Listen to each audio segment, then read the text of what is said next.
साखरेची किंमत पहिल्यांदा बांधून मिळाली। अरे सरकार बदललं, आज 7.5 HP पर्यंत वीज मोफत मिळायला लागली।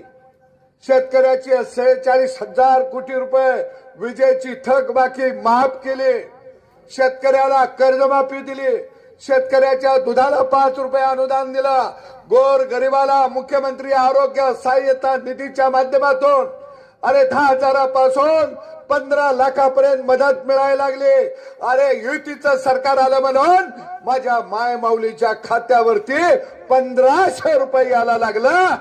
अरे माझ पवार साहेब आपल्याला आलेला होता आणि म्हणून येणाऱ्या निवडणुकीमध्ये गाव गाड्यातला शेतकरी आता 12 बैलाचा नांगूर थांबला या, आता ट्रॅक्टरचा 16 नंबरी फाळा आला या, पण आम्ही अजून खुटीवरचा वादीचा चाबूक काढलेला नाही। येणाऱ्या निवडणुकीमध्ये तुमच्या सारख्या वळू रेड्यांना फोडून काढायला गाव गाड्यातला शेतकरी खुटीवरचा चाबूक खांद्यावर घेतल्याशिवाय राहणार नाही, हे मात्र आता ध्यानात ठेवा। आता चाबूक आम्ही खांद्यावर घेणार आहे।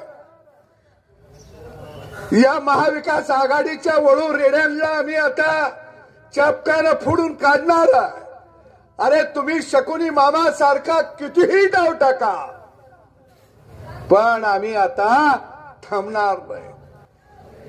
हे वेळीच मराठा समाजाला ओळखलं पाहिजे।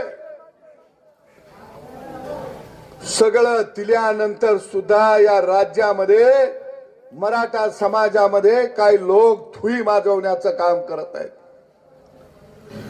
मी अनेक वेळा वक्तव्य केलं, जी माणसं महाविकास आघाडीची निवडून आली त्यांनी एक पत्र लिहावं सरकारला, एक पत्र लिहावं जरांगे पाटलांना, मी खासदार अमुक अमुक लिहून देतो की मराठा समाजाला ओबीसी मध्ये समावेश करायला माझा पाठिंबा आहे।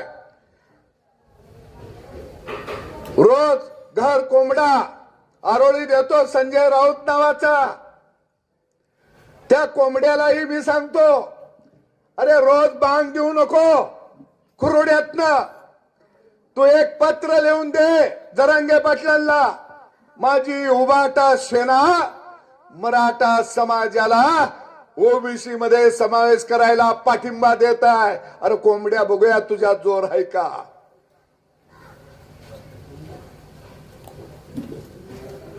आणि म्हणून पवारांनी लिहून द्यावं, रोहित पवार विद्वान माणूस आहे, आग लावत महाराष्ट्रात तुम्ही सुटलाय, भाडोत्री सोशल मीडिया महाराष्ट्रामध्ये तुम्ही ठेवलाय,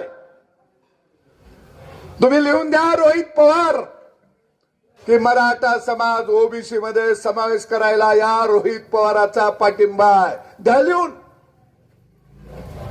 हे आग लावायचं धंद या महाराष्ट्रामध्ये बंद करा। लोकसभेला जमलं म्हणून आता जमल ही भावना काढून टाका। एबीपी माझा, उघडा डोळे बघा नीट।